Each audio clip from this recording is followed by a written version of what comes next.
खामोशी तमाम सवालों का बेहतरीन जवाब है और मुस्कुराहट हर हालात का बेहतरीन रद्द अमल है।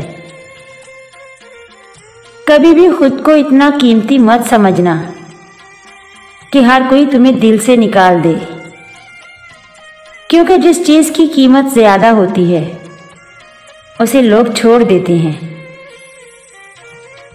वजाहत के चक्कर में अपना वक्त बर्बाद मत करो। लोग वही सुनते हैं जो वो सुनना चाहते हैं। हम नफरतों के इतने आदी हो चुके हैं कि मोहब्बत करने वाले को भी शक की निगाह से देखते हैं।